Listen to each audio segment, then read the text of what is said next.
everything going on with the Padres. We've gathered the entire 97.3 The Fan crew together to bring you the most in-depth discussion on the Friars in our weekly Padres Roundtable, presented by San Diego Roundtable Pizza. Here's your host, Ben Higgins. Welcome in to what I like to call the Hour of Fun. It's our San Diego Roundtable Pizza, 97.3 The Fan. I like Padres to call it that, isn't Roundtable. Are we having fun yet? The Hour of Fun. All right, so I've had a long day yesterday, but we're here. I put together a plan, and now I'm throwing it out the window based on what's happened right at the end of our own show this morning, and that was the topic that Woods thought I was a monster. No, I don't think monster. I don't think you're a monster. So I need to get this opinion right away. You're a monster. When you go to the ballpark, do you clean up after yourself when you sit in the stands, or do you just leave all the trash under the seats at the end of the game? Yeah. I just leave it all under the seat. I figure they're all coming to do it anyway. This is When I'm in the press box, I do my best to take as much trash from my area. Press box is different. Oh, the press box is special. No, I try to throw it away. him. Wait, how many of us have their own personal seat in the press box? Anyone? Craig? No, I have Steve? a staff seat. Oh, wait. She's got her own how it personal goes. seat. You got in your the press name on box. yours. So she's got to clean up because I mean, otherwise like, we'll know that it's there. A hot dog wrapper. It's not like there's a trash can at the end of the aisle. I just There's leave a it- trash leave it can at under the there. top of the I'm not stairs. carrying it all the way up. This is not an argument. Ben is way in the majority here. Most people who go and throw their peanut shells down on the shells, ground sure. in a box, There's nothing you can do about but that. you don't pick up your stuff and take it with you when you leave a ball I game. don't You pack leave it out. there. What?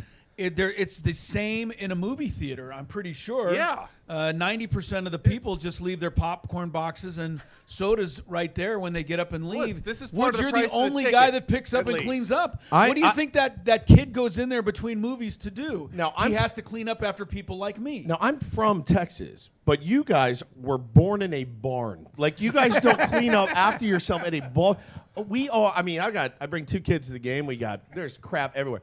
I pick up the mustard wrapper, everything, and we lug it up to the top. We throw it in the garbage because Hannah sorts it into the recycling bin part. right, yeah. I mean, whatever. Like we take our stuff up and You leave toss your it. tip for the stadium cleaners. I do not leave a inside the tip. seat. No, I do not. But I would if they had He an would. option. He probably But holy would. smokes. Do you notice? Okay, let me ask you this: do you notice anyone around you doing the same thing? I don't pay attention they're to not. that. I'm just. They've already left. I clean my side of the street here. They've I already can't believe left, Woodsy. You're a terrific guy. I'm not trying blown to knock away. you. I'm blown but you're away. in the minority here. it. Man, leaving Yeah. messes behind. All right, The well. San Diego Padres way. There's 3 minutes of the hour killed right there. Let's move on now to the San Diego Padres. Well, that's the who, first inning stretch. Yeah. very tough road trip. Ended on a high note with a win Talking over the trash Phillies. is better than talking about this team right now, Ben. I said last week, 7 days ago, we were all riding a fairly, high after a sweep of the Oakland A's. I said, probably going to sound completely different a week from now. And, of course, it sounds completely different. So, first question is,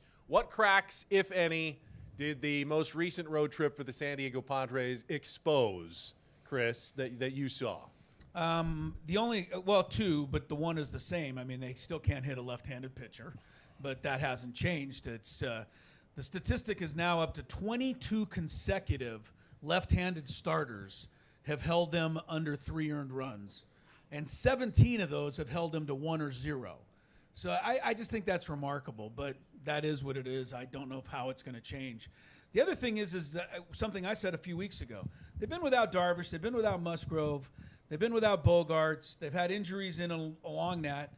I don't think there's a lot of teams that can sustain their best play without their best players. So I don't want to say it shows a lack of depth. It just proves that it's really difficult to win without everybody you have. Andy, for a while, the Padres actually lost Joe Musgrove, lost Yu Darvish, and the pitching staff was doing great, even better for a while.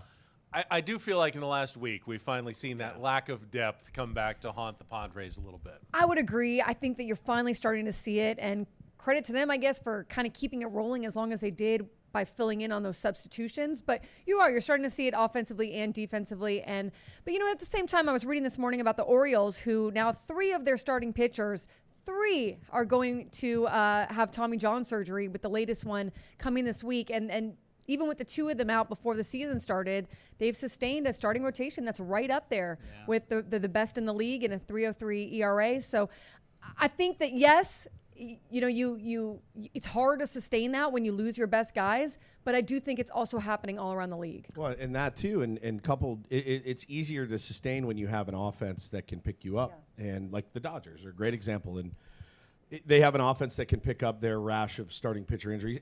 It's kind of come back to hurt them a little bit, but not. They built such a huge cushion against the Padres. They could fall down, break their legs. They're going to be fine. I mean, nobody's catching them right now. Nobody's playing well enough to catch them. The offense for me it continues to be a crack. You know, and we've all heard about batting average and all that, but there's a lot of holes on this team. And again, to beat the dead horse, you know, the superstars.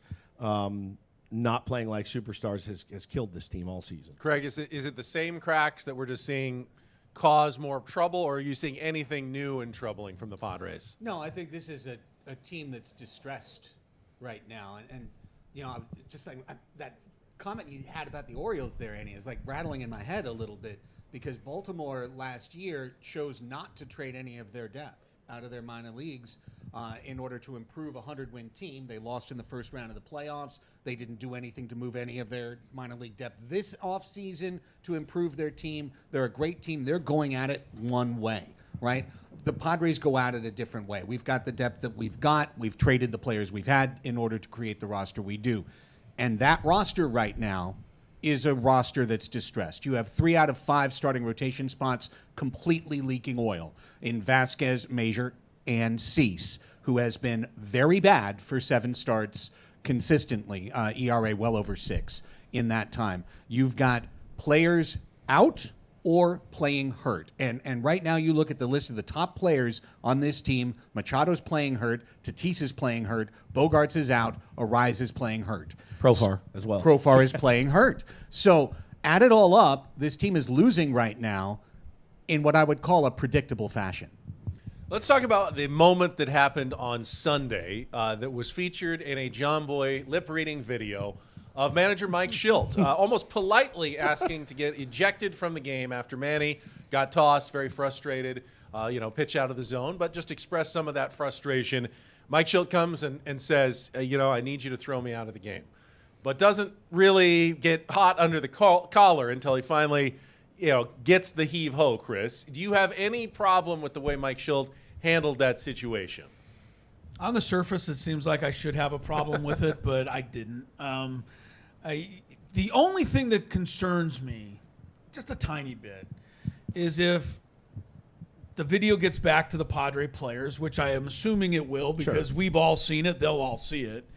It could be construed as, he really didn't want to stick up for me if I'm Manny Machado. Like, he didn't want to do anything. He's only doing it because that's what baseball says he should do. So if the attitude of a player is that, then the video could be a little problematic because it's very clear that Mike Shildt almost goes out there and says, my player was kind of stupid for getting thrown out, so now I have to get thrown out too. And if it's looked at upon in that regard, I could see that ruffling a feather or two, but for the most part, no. I mean, managers, I think, go out and ask to get thrown out all the time. They just usually wave their arms a little bit, which he did not do. Do the dance. Woods, you kind of alluded to it during our show that maybe Mike Shildt can get away with that. Had Jace Tingler done that, it might have been a more of a problem for an inexperienced rookie manager to do something like that. Well, and I think the player in question as well has a lot to do with it too. And I really don't think Manny would care either way. If he went out and kicked dirt and threw his hat, and if there's one thing I'm pretty sure the players know, is that Mike Shildt has their back. I'm pretty sure he seems to like this team. I'm pretty sure they know he's on their side and is rooting for them very, very hard. Somebody made the point, and I talked about it on our show. You can do that, just don't get caught doing that. Like, you do the dance. I mean, do the dance if you're going to do it and you're going to wear it. I would have done the dance. No question, I would have done the dance and kicked the dirt and everything. And he did say, now you did miss that call. You missed that specific pitch to Manny, but I do need you to throw me out of the game here. I call him Country Ben. He's very positive, but he reminds me of how Ben probably would have handled it. He's a monster, you said earlier. Well, he just doesn't clean up after himself. A trail of trash in his wake. Woods uses the phrase, Craig, eyewash a lot. And going out and stomping and kicking dirt is just as much eyewash as anything else. And I think players do know that. Oh, yeah. All umpires miss calls. It's frustrating. a manager losing his mind over it is a show. It's theater. And Mike Schilt just didn't want to play that game. He didn't want to play his role that day. Do you think Aaron Boone's ejections, every time he does it, do you think the Yankees like, oh, yes, he did it again. He's got our back. Like, we talked to his brother who said, I've called Aaron before and said, enough. We get it. You love your team. You respect them. They're warriors. They're battling in the box. We all know it. Enough already. Like, does it start to lose momentum after you do it once a week? He did it all season last year, and it did not help them get to the playoffs. Not a damn thing. No, and Chris said it exactly right. The only potential fallout of this is if Manny says to someone in the clubhouse, oh, God, that sucked, essentially. But John Boy exposing the kabuki theater that is the manager and the umpire yelling. I remember an old commercial when I was a kid of the manager and the umpire both turning their hats around, being like, "Where are you going for dinner tonight?" Yeah. I think I'm going to go for a steak. That sounds good. Right. All right. What throw was me that, out by the now. way? I love that. Right? So, it's been this way forever. Mike just did it in such a silly, folksy way, and John Boy owned him. I mean, what are you going to do? Annie, you've covered Manny Machado for many years. If there's one player who doesn't care about eyewash, who only cares about, is this going to help my performance and my team's performance, and that goes all the way down to the effort he puts into running at first base, it's Manny who doesn't care about the eyewash of the game at all. I don't think Manny had a problem with this, and I don't think Manny has a problem with how Mike Schilt handled it. I don't think Mike Schilt has a problem with it. He might choose a different strategy next time, I do believe. I don't believe he will use that same strategy down the road. Probably never thought it would get broken down in a John Boy video. But yeah, look, he called that last pitch to Manny a horse-ass, pitch or whatever. And the fact about him saying, but you guys do a good job and all that, Mike Schilt respects the game. Like, he grew up around baseball since he was 8 years old. Yep. He respects umpires. He likes what they eat. I don't think he wanted to go out there and be like, I hate you guys and all that. But 100% it's eyewash, yes. Simple solution. Just like pitching coaches and pitchers when they go out to the mound, when you go and argue, you're just going to have to put your hand in front of your face. The worst umpire I've ever seen, ever. Every manager now is going to think to themselves, oh, man, is John Boy going to break this one down? No doubt. Speaking of hiding what's going on, there was a video that came out of the Phillies basically signaling to home plate when Matt Waldron was pitching, a knuckleball's coming. You could see they'd put their arms straight out if they'd look in, and they could see the knuckleball grip. So the Phillies, at least when there was a runner at second, knew that knuckleball was coming, still couldn't hit it. Yeah. Is that, Annie, I'll start with you this time. Is that an ethical part of baseball to do that? Yes, I think that is baseball. You find whatever competitive edge you can find. If you have a little, you see a little tip or you see a little quirk or you see a pitcher is showing a tendency and you're able to relay that to your hitter or relay that to your guys, that's part of it. That's what, it's a legal part of it. Yeah, it's the best. It's the best part of the game. I love that. This differentiates from what the Astros did because there's no Right. technology involved. That's the big difference. Anything on the field, this is a story as old as time. Fair game. Finding a tell, finding a tip, deciphering the third base coaches, signals, all of that is fair game as long as you're not using video, etc. I'd like to ask the former major league hitter among us about. Sorry, Tony's not here today. No, not me. We miss you, man. No, but aren't there some hitters though that wouldn't want to know? Yes. Because the Phillies didn't look like it helped them too much. Didn't They help were them. flailing. Not only were they flailing, they took several strike threes. Yeah. Which would tell me that they didn't know what was coming, or the message wasn't getting relayed very effectively. I mean, it must be fun to be Matt Waldron and have a pitch that's so tough now that they can know it's coming. I mean, you heard the comments of Jazz Chisholm this week saying, I think it's the best pitch I've ever seen in baseball. In baseball. Bryson Stott. Did you see Bryson Stott's comments? He said, look, the one hit Bohm before I came up.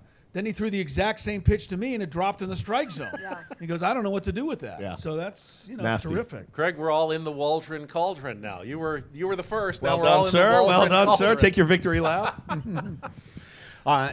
He's embraced it himself. He deserves, obviously, yes, I looked at this analytically as the starter out of the grouping of Vasquez, Brito, Waldron that had the best chance to be successful. And maybe that didn't comport with people's ideas coming over with the trades. Now that you've seen all three guys pitch, come on, it's obvious. Matt Waldron is a really solid pitcher. The real question is, just how good is he now? Because he is pitching at the level of like the upper 10, upper 15% of starters in the National League right now. And it's one of those thin tent poles that's kept the Padres aloft this year is here's Matt Waldron, a guy that you were counting on to pitch to a 4.8 ERA, pitching to a mid-3 or low-3 ERA. We were at the golf tournament yesterday. Game was on in the bar inside, but you could see it through the open windows.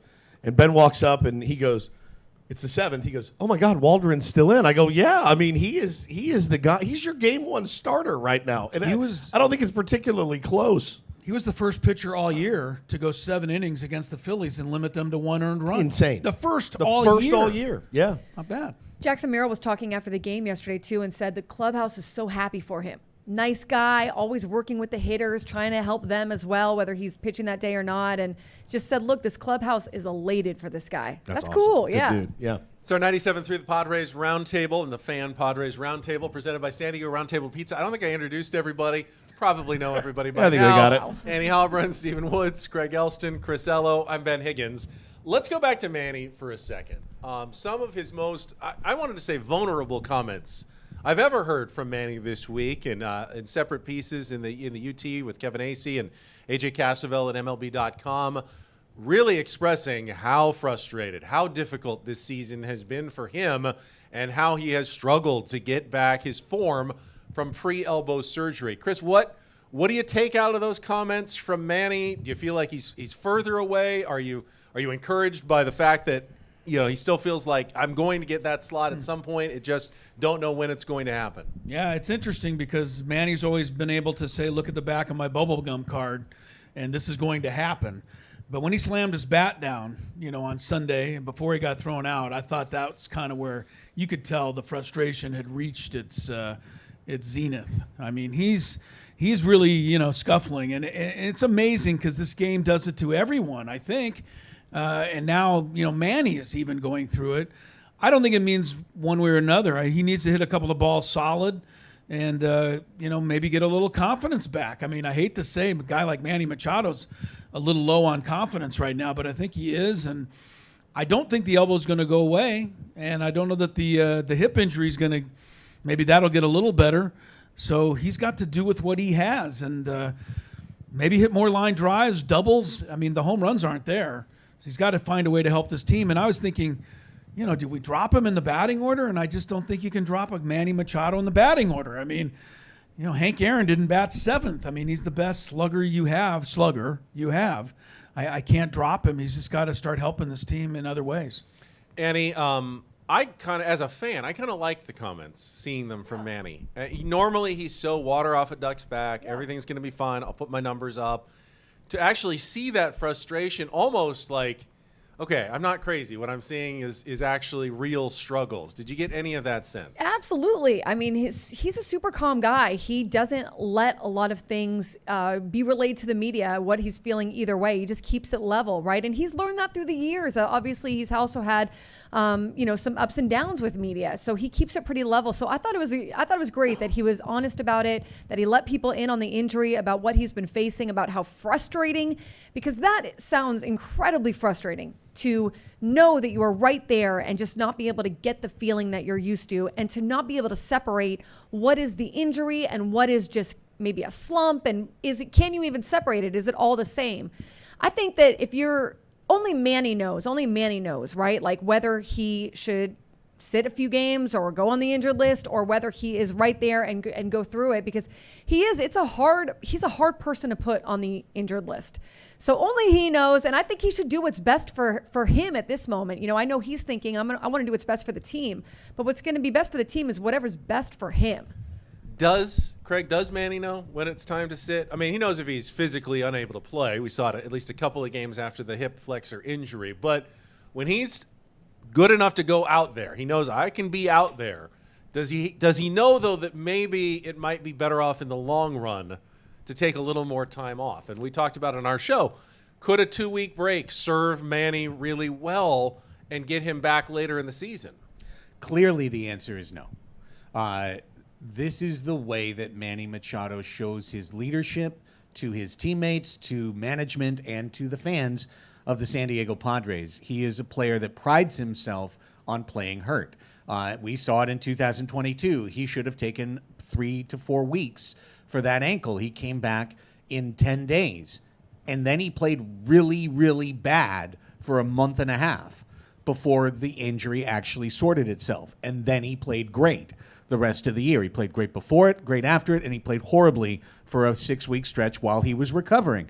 And it's baked into the Manny Machado ethos that you're going to survive those swaths of poor play because, as he said to AJ, my 70% is better than someone else's 100%. Well, not necessarily. You're pretty much at 0 F-WAR for the year this year. So your 70% has been just as good as Eggy Rosario. And frankly, I think the version of the world that we'll never experience where Manny makes his first appearance of the year on May 15th is a version where you would have seen a full health, full strength Manny Machado. He told us the truth this weekend. His elbow continues to bother him. Woods, is it possible that there's another form of leadership that involves knowing your limitations at a certain point and not having to be the guy that posts every day? Can Manny look inside and see if that could be a possibility to lead by stepping away for a minute? I mean, it's all player dependent. It's all the era you were raised in. It was all who raised you. You know, your ethos is who you are. And some guys feel that's all they have, you know, and for Manny, who's not probably the most vocal leader, probably not the most rah-rah guy. You know, the great Crash Davis said you play the game with fear and arrogance, and that's how Manny Machado plays. Frankly, I've always been envious of it. I've always been envious of being so good at something that you said, I'm not worried. I'm not worried. I'm not at my best, but I'm not worried. Never felt that way my entire life about especially any sport, ever. And I've always been insanely jealous to have that mentality. And as far as Manny goes, I don't. He's never, ever going to say, yeah, put me on the IL. Never. And some people give him fault for that, and some people give him credit. And I know the players give him credit. I know managers and former managers, they give him credit. But the fans, man, they want to see production. And I thought when I saw those comments the other day, I go, all right, well, this should help soothe some of the hurt feelings or the anger. It didn't. From what I saw more of like, just go on, go sit. We don't want you here. And I think a $35 million guy that thinks he can play and he doesn't, some people are going to be mad at him for that. It's a bit of damned if you do, damned if you don't. But if you produce, do whatever you want. Say whatever you want. I just want to tag off of that because we were chatting before the show started about Jackson Merrill at the end of yesterday's game. Yeah. You know, we're a bunch of ballers in here. I'll leave out his expletive. We're a bunch of ballers in here. He was looking around a locker room at Tatis Jr. with his quad taped with ice taped to it. Luis Arraez with his shoulder with ice taped to it. Manny Machado, his hips hurting, his elbows hurting, everyone's hurt. He's looking at the veterans, the moneyed veterans on this team, and they are one and all playing hurt right now. And then he says, we're a bunch of ballers. I draw a line and a correlation between those two things. No question. No question. Can we all agree that when Tony Gwynn Jr. comes back to the Roundtable, we expect him to be at his absolute best after having 100%. A bit of a stint here on the IL? The non-Roundtable He's on the list. TL, the travel list. Get him back hopefully soon. All right, it's our 97.3 The Fan Padres Roundtable, presented commercial-free by San Diego Roundtable Pizza. Did the math. This is the Roundtable that is closest to the 81-game mark of the season. Not quite there yet. Padres will get there during the series against the Milwaukee Brewers, but I thought we could do a little mid-season review for the San Diego Padres. And, I always want to spice it up a little bit. So first question, very spicy. First question is going to be our draft-style most valuable player for the Padres this season. So each of you in turn gets to pick the Padre who had the most valuable first half of the season. But once that player has been taken, you got to come up with the second most valuable, then the third most valuable, and so on for the Padres. Who wants to go first? Annie. I'm going to go with Jurickson Good call. Profar as your most valuable player. Saw today even he went 2 for 4 yesterday. I think his batting average leads Major League Baseball still right now. I hope he gets to go to the All-Star game. Hope Kyrie gets to go with him and his family. And he has just been invaluable. And he has not let off the gas. And by the way, that knee injury is no joke. I know he's been dealing with it, and talked about it for a few years, but he talked about the same thing you guys just did. he watched Beltray for so many years, right? And he said this guy would go out there and he would post every single day. And I'm going to do the same thing. And sometimes I think you do have to give your body a rest. But Jurickson Profar has been out there getting it done as much as he can. They love posting, man. They love it. The big leaguers, they love posting. So this is why the question is draft style. Does anyone disagree with that answer? No I think chance. we'd all tend to agree. $1 million, by the way. We'll just go now around the $1 million. horn. Woods, you get the second pick in the most valuable first half draft for the Well, San Diego Padres. like any good draft, I know who the next guy is going to pick. So I steal his draft pick. Ooh. That's right. That's how you do it in a draft. That's fair. Matt Waldron.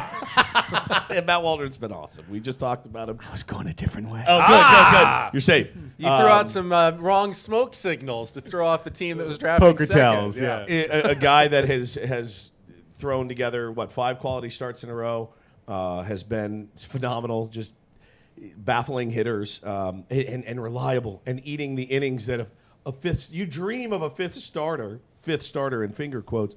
You dream of a fifth starter being able to eat the innings that Matt Waldron's done. Not only eating innings, giving you a chance to win those ball games every time he's on the bump. What an incredible story this year, watching Matt Waldron pitch, and the only guy in the big leagues to throw that pitch, and he's making everybody look silly, including many radio hosts and many fans that thought, get this bum out of here. You know, he doesn't belong in the big leagues, and he has flipped it on its ear. I think there's one, maybe two more slightly obvious choices, which puts me in a bad position over you're here. But screwed. Craig, who Yeah, are you going to not go with Matt Waldron? I have got to go with Robert Suarez Yep. because this team would be 6-8 games under 500 if he was an average closer in Major League Baseball, and that just means having 3 or 4 blown saves or losses at this point. He's only appeared in 1 loss the entire year for the San Diego Padres. He has propped this team up. They could very easily be down. I know this sounds terrible, but they could really easily be down in a tier just above the Marlins and the Rockies with all the things that have happened to the key players on this team. Robert Suarez is so valuable because not only, and this is the last thing I want to get to, like, not only has he obviously been good, but this club faced a real challenge coming into the year of changing culture. And the one guy that you can point to indisputably as a changed culture is Robert Suarez, coming into the 8th inning anytime you need, pitching 3 straight games, coming into tie games, coming in with a lead in the 8th inning to pitch to the top of the order and let Estrada get a save. He has been the most selfless contributor to this team possible. I might have gone Profar, Waldron, or Suarez, Waldron like that, but either way, I think those are good 3 choices. Getting a little tougher now, Chris. Who's the next pick in the Padres first half I just want to MVP draft? I want to, as much as I've loved Profar, I think for valuable, I think Suarez would be number 1 on my list. But and I mean, I love Profar. He's been unbelievable. But I agree with Craig. Without Suarez, I don't know where they'd be. I'll take Jackson Merrill then. Again, I'm taking somebody that has shocked everybody, and I don't think that we've paid enough attention to the 280, and now is it 8 home runs? And on this road trip, they would have been shut out, 3 times if he didn't hit a home run? His defense, I can't remember one missed play in center field that stands out as a really bad play. He might have taken a couple of wrong angles, but I haven't seen one mistake. Don't forget, Craig says that he might be the shortstop next year. This guy's, I'm just so impressed, and mostly impressed with his temperament. I think the question is, where would the Padres be in center field if Jackson Merrill hadn't stepped up? With the Zokar out there every day, there really wasn't a solution, and somehow they have found a really good solution out of almost thin air. Isn't it in hilarious? Spring training. Isn't it hilarious that the 4 biggest question marks were center field, left field, closer, and number 5 starter, and those are our 4 selections. So shouldn't this team be 20 games over 500 Yes. with all of that? Except there's the other side. I know. All the guys we have not drafted in this draft. I know. Correct. All right, so that leaves me with the 5th selection here, and I'm going to pick someone who's actually slumping right now. But when he arrived on the ball club, it was undoubtedly an injection of something exciting for the team, a reason for everybody to continue to pull on the same rope, and that's Luis Ariz, who has been not here the whole year, but Just being at that first game at home when he played and had the walk-off winner, it felt like that was a significant moment in the season, and it was a significant addition both in the clubhouse and on the team to know, hey, we're still trying to win. We've got this guy here. Everyone seems to love what he does. He's got a great attitude. He injected something positive, and while he has been slumping a little bit lately, no one's really that worried that Luis Arraez is going into some season-long slump. He'll be back to 3 and 4 hit games before we know it. Yeah, isn't it? I mean, to double up on what I just said from the other angle, we just picked 5 guys. No Fernando, no Manny, no Darvish, no Musgrove, no Cronenworth, No Bogarts. No Xander. no Bogarts. I mean, so in that regard, shouldn't they be 20 games under 500? That's exactly right. That's why we're where we are. And Yeah. I just want to note, to cap it, the number 2 player on the team in F4 is Fernando Tatis Jr. at 2.3 F4, and he's trending to about a 5-win season. Which is not bad at all. No, it's But great. He's capable of more than that. Yeah, and we so know that. we could have put him on the list. It's we're halfway through our 97.3 The Fan Padres Roundtable presented by San Diego Roundtable Pizza. Let's look at the other side of the coin then. I'm going to make this a little more positive. We'll go back around this way, Chris. Which Padres player, there's no shortage of candidates, would you expect to have the biggest bounce back in the second half of the season after a struggling first half? Who do you put your chip on that I think this guy is going to, after struggling, going to have a much better second half for the San Diego Padres? This is Aren't you definitely first? guesswork here. Aren't you first? Yeah, aren't you first? All right. If you want me to go first, then Give me a little extra time. I will say play, that my Chris. bounce back candidate is going to be. Hold for Dramatic thought. pause. Yeah. I want I to get mean, this I'll one go right. first if no one has one. No, I want to get this one right. I would like to say it's going to be. I think Xander Bogaerts is going to come back and be, for whatever he's got left, if it's 2 months, I think Xander Bogaerts is actually going to remind us that he was one of the best players in the American League, not for a season, not for a season and a half, but for the better part of a decade was one of the better players in the American League. We haven't seen it yet. This time off, I hopefully, when he comes back, he'll finish strong like he did last year, and he'll have, obviously, he has the most room to bounce back from anyone. So I'll go with Xander Bogaerts. Chris, after quite a bit of thought there. Yes, I'll just take the back of Manny Machado's bubblegum card. And we've talked about it plenty. So I'm going to hope for Manny to get healthy and get hot. I'm glad you took him, because otherwise I'd have to. You can take him. It's not a draft. You Okay. Can, This you isn't can a pick anyone draft. you want. Okay, well, I kind of like the Bogarts answer. I'll say, I don't know if he was included on your list necessarily, but I'll say Darvish. I think he's Say got. Darvish I too, think yeah. he's got a really solid chance to. He's the one who's coming back the soonest, essentially. And from- it's yeah. not been the elbow or the shoulder. It's been little things here and there. I feel like he could put together a fully healthy second half, and boy, do the Padres need it. Woods? You Darvish. Yeah, Darvish. straight up. The for everything he just said, but when he's been out there have been times of, and that's the frustrating thing is we've all seen little spurts, even from Joe before he went down. A really nice start before he went down. I mean, there's spurts, but with Joe, you just don't know. You don't know if he's going to be able to come back and be effective this season. The threat of a longer term situation kind of hangs over him. With you, he's my bounce back candidate.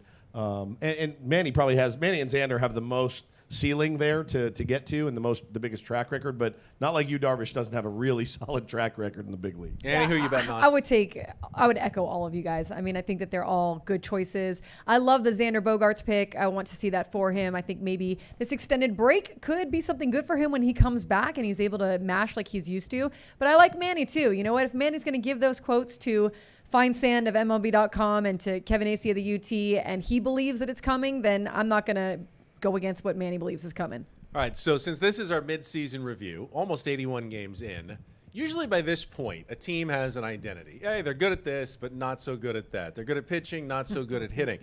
Padres, if you look statistically, kind of defy some of that. So the question is, we'll start in the middle with Craig.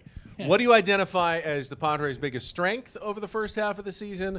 What's their biggest weakness over the first half of the season? The team's biggest strength in the first half of the season has been its ability to hit up and down the lineup for average against right-handed pitching. And the team's biggest weakness in the season has been the absolute and utter inability to hit southpaw starting pitching. And I think it's pretty straightforward. The starting pitching's been up and down. Suarez has been a strength, and the rest of the bullpen has been up and down. So those two things have been consistent. They've consistently hit righties, and they've consistently flailed against lefties. I do think the back end of the bullpen, if you just look at Suarez and what Estrada did until just very recently, could be considered right now the biggest strength. Teams that are envious of what the Padres have been able to do right in the back end of their bullpen, looking for a situation there. I think weakness has been the consistency in starting pitching. It just feels like, you mentioned it with Cease. He's had fantastic starts, and now he has a stretch where, and while that's always somehow the case with starting pitching, feels like the Padres have had more inconsistency, more guys you can't count on and don't know what you're going to get over the course of the first half of the year. I would say the number one strength of this team is its uncanny ability to do exactly what we don't expect them to do. I mean, it's uncanny. I mean, it's become almost expected. They're going to end up 81-81. I'm practically convinced of it. I don't know how they're going to get there. They're probably going to get there by winning some more series against the Dodgers and losing some more series against the Rockies. I have no idea what to expect. Home, away, they make no sense. But, you know, that is the one identity of this team, I think, if that can be called an identity. And the negative is this unbelievable inability to not hit lefty starters, and the fact that I haven't seen it mentioned anywhere on a telecast. I haven't seen it quoted in the newspaper. I haven't seen anybody put together a statistic like the one we keep saying on this station. This is mind-bogglingly bad.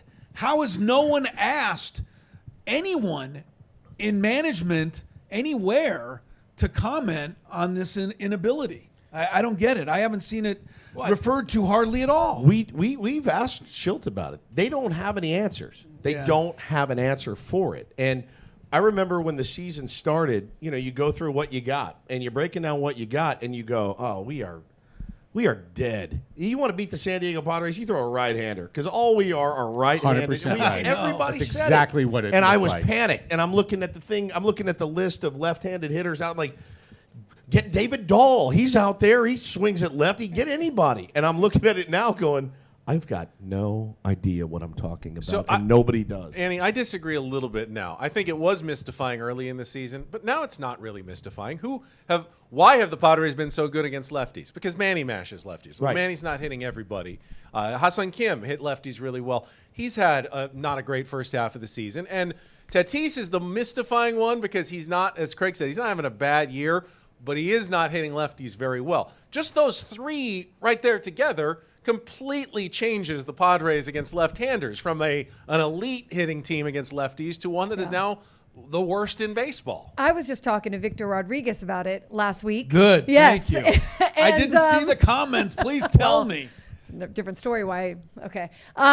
We'll get to that another day, LO. But no, it is really that. It's that I think there's a belief that because they just haven't been hitting well in general, it's been even worse, obviously, against lefties. But they have good career numbers against lefties. All the guys Ben just mentioned, they're good against lefties. They've been mashing them for years, but they've all gotten off to these terrible slow starts offensively, pretty much. You know, and that's they feel like has at least added in part. I don't think it's the whole thing, but it's been part of the puzzle of solving these lefties. And as they continue to get better hitting, they believe probably it's going to improve against lefties a little bit more. And I don't think that that's the whole answer. I think that's a theory among other theories of what's been going on. Some of it was, hey, we've been facing really hard lefties, which is true. And a bunch of them. Yeah, but they've also faced more mid lefties, more okay and average lefties. So there's a little to that too. Those Met lefties are the ones, Quintana is the one that it's just made me, I couldn't believe it. And Manaea in June had a 10 ERA. And the two A's kids. And the A's kid, Sears It doesn't matter who he is. If he's left-handed, write him in for 6 innings, 1 run. Yeah, doesn't matter. So I just looked it up. Working on it, guys. Because this stuns me. So the most home runs by a Padre against left-handed pitching this season, Jurickson Profar is first with 5, even though traditionally he's been a better left-handed hitter than a right-handed hitter. Second, Jackson Merrill with 4 home runs against left-handed pitching. And Insane. third, Eggy Rosario with 3. I mean, Make it make that's, sense. That's unbelievable. Manny also has 3. Tatis has 1. One home run all season. Staggering. Against left-handed pitching. 1. That's almost hard to comprehend. It's unbelievable. It is unbelievable. And that, you're asking Ben about the midseason report, and it's not just midseason.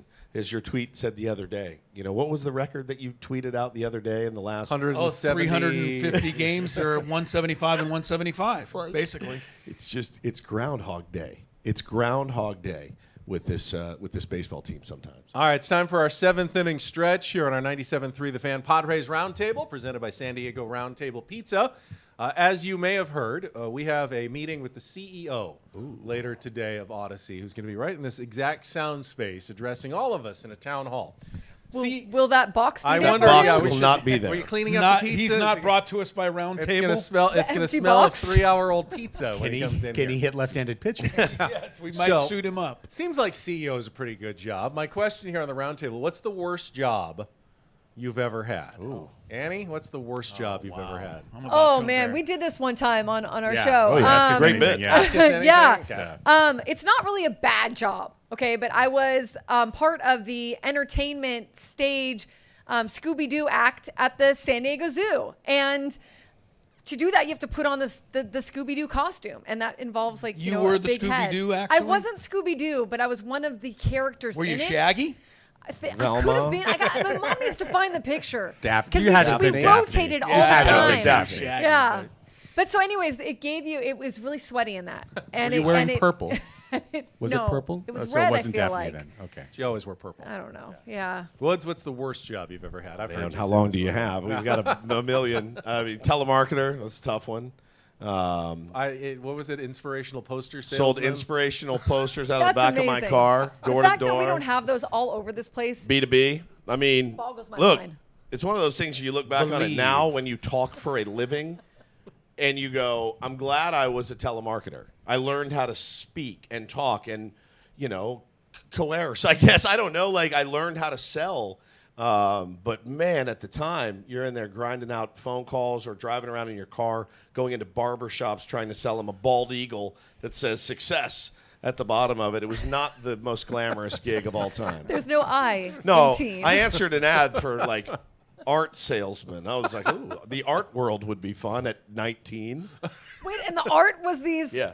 inspirational messages. Oh yeah, yeah, door to door, business to business. I mean, fantastic. bro, it put hair on a 19-year-old Woods' chest. It was a difficult thing to do. It did make you a little fearless though, and being like, all right, I can walk into this and do this, and I think it's helped me, but it was a crap job at the time. Craig, your worst job? Summer, my junior year in high school, I worked at the in the Lakewood Mall shopping center at Soup Plantation. And I really have to bring up both stations, because they're equal for the worst job ever. The first was working on the soup bar, the actual soup bar, where you've got the 6 tureens And of people soup, like Ben are helping themselves to soup. and then just and pouring it all stuff. over, Pouring it and then everywhere. just leaving it. We've done this on the show. Yeah, We and then cracked in, it. Oh, yeah. and then in the back you've got the 6 even bigger cauldrons that have the soup that you have to Everything's a bring cauldron, in Craig. to the front, so you're just constantly getting scalded. Like you're just getting these second-degree burns all over your arms because you're trying to move and burn, and you're just getting burned. Then I thought I graduated to be the muffin man and to go to the muffin bar, which was much less dirty because you didn't have tomato soup and chicken noodle all over the place. But your burn ratio was now like 12 per shift. Like you will be Really? burned On the 12 muffin times. bar. Just pulling all the different hot muffin Pans out of tins the- out and then cracking the muffins out of the tins. Like it was just so I just came home with just marks. Just all burns. over. Everyone, Second-degree Parents burns. thought that I was like burning myself. No, I work at Soup Plantation. R.I.P. Soup Plantation Yeah. in La I Mesa. do miss it. I do miss it. Chris, I'm going to save you for last because my worst job is actually a job you still do, and that was youth basketball referee. Snuffy. I was reffing like 6-year-olds playing basketball when I was maybe like 12. And You were 12? and you have parents. Were the parents still screaming at No you? one even dribbles. I mean, the guy takes it. A kid takes it like a running back and runs it down Yes. the court like 40 steps. but I can't call traveling just No. every single time. And then the parents are yelling at me. I know. I'm a 12-year-old trying to call a 6-year-old basketball game. This is not right. This is not What'd you right. make per game? Like $20? Yeah, like Yeah. $20, if that. That's what I still make now. Yeah. Yeah, refereeing's tough, but it doesn't hold a candle to my all-time worst job. I'm about to embarrass myself tremendously, but I did singing telegrams one No, summer. you did not. Yeah, Do one now. Do one right now. absolutely not. Come on. I was no older than 19. That is a long time ago, but I had to wear different outfits depending on Like? what the. There was one that was a bodysuit color with a 4-leaf clover in the private spots, and I had to strip Were you down a to Was that. prostitute? this What after was dark? Well, What was this? Luckily, you that Adam one was. of, like, Adam Luckily, and that Eve? was the. Yeah, it was like an Adam and Eve bit. Luckily, that one was ordered the least. Usually, I just imagine. Usually, I just did a tuxedo with a top hat. Is this But up I in had- Beverly Hills? Where is I had a big this? cowboy thing. No, it was in San cowboy. Diego. Oh. It was in The San internet Diego. came too late for us, Annie. We I'm missed sorry, you guys. I absolutely want to order. I need to this find singing so someone telegram. embarrassing. out there who once ordered a Chris Oh Ellis my singing goodness. telegram. There's no way and can anybody tell could us all about possibly it. remember. How'd you get me that doing gig? that.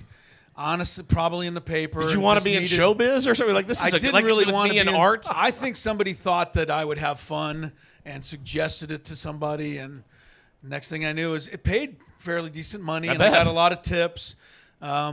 But it's not a great memory. Was the audition a singing audition? I believe I had to get through something, yeah. But I'm not a singer. I mean, it was the songs did not require you to have, a great voice. Did They you were dance? mostly.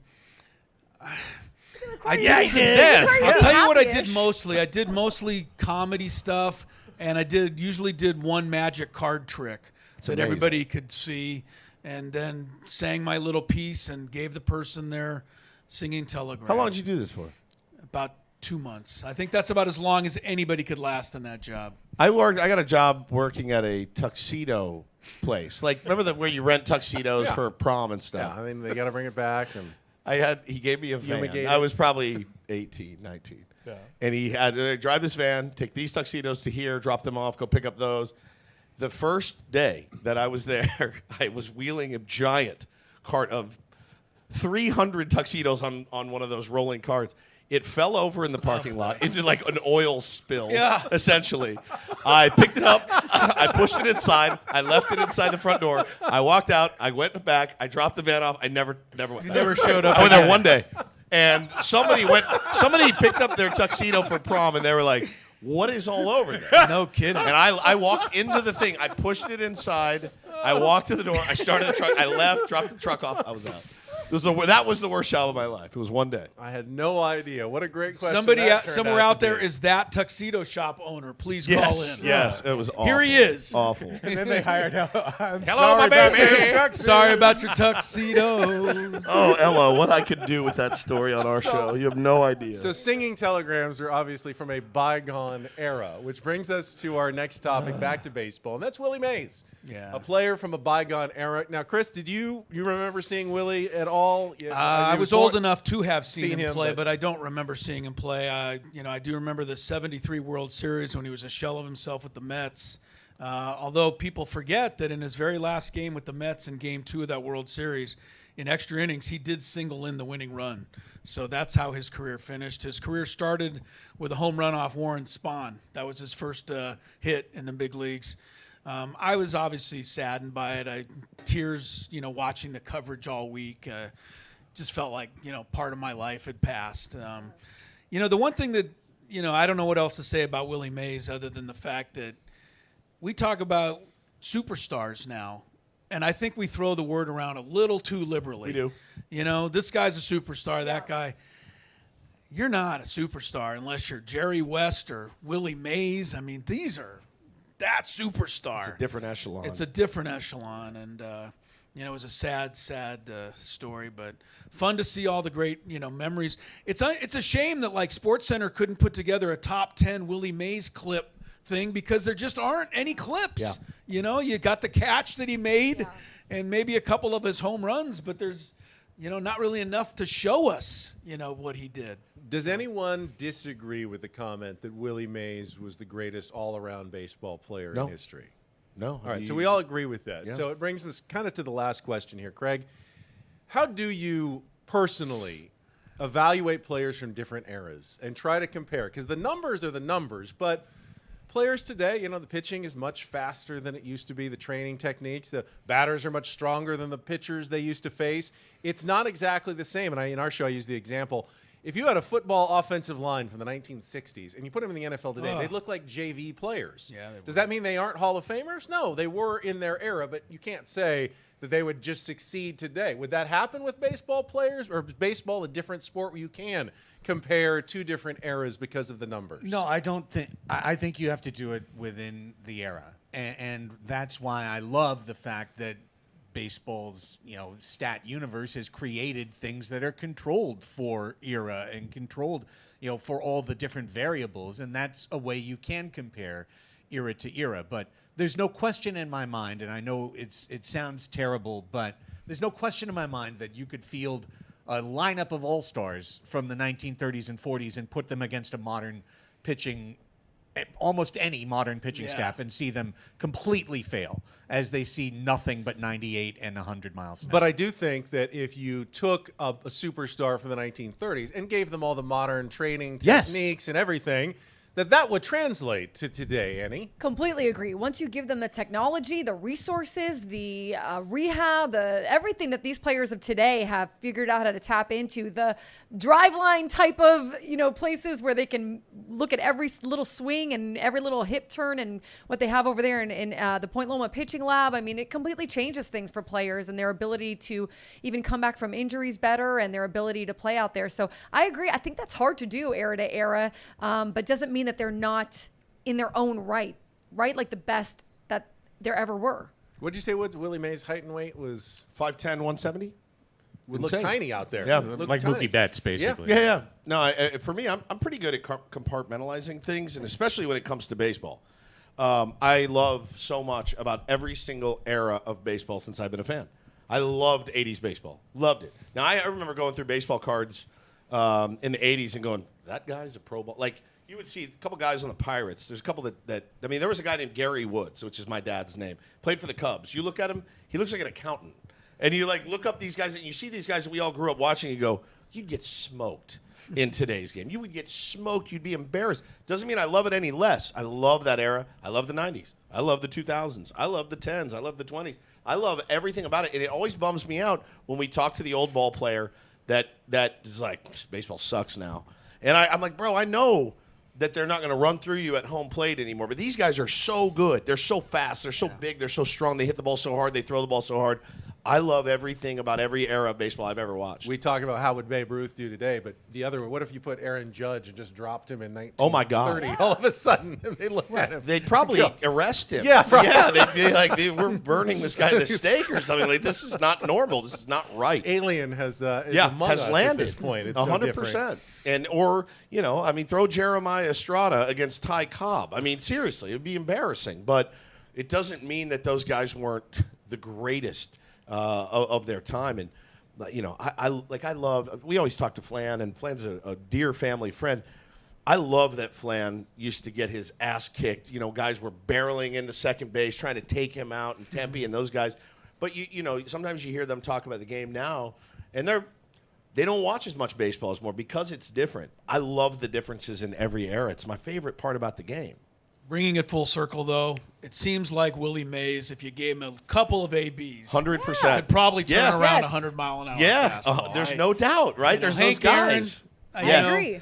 I mean, Willie, 660 home runs, and he lost 2 seasons. 2 years. To the war. I said it today. I said, so. There's two guys whose stats I look at. I'll go back once a year and look.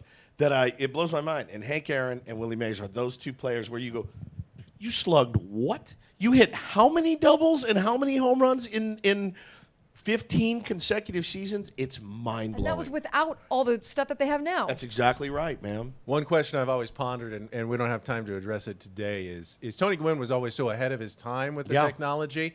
And I wonder if he had access to everything now, how much better he'd be, or if because everybody has access to it, would he not have the same advantage that he had back in the day using the video? He's got the 2010 vision, man. When you can see, like Tony could see, there's nothing he couldn't adjust to in this league today. And he would have embraced whatever the most cutting edge thing was Oh, here. dude, He would, yeah. so he still would have been Absolutely. ahead of his time. No doubt. Absolutely. Well, thank you, everybody, for tuning in to another San Diego Roundtable Pizza commercial-free 97.3 The Fan Padres Roundtable. We'll be back next Thursday after another Padres homestand, which we'll make no predictions about because we have, just like you, no idea what this baseball team is going to do day to day. 3 of 4 from the Brewers, get swept by the Brewers. Who knows? We just have to tune in and find out. For Annie Heilbrunn, Stephen Woods, Craig Elston, and Chris Ello, I'm Ben Higgins. Have a great rest of your day. From all of us at San Diego's #1 sports station, 97.3 The Fan. So long, everybody.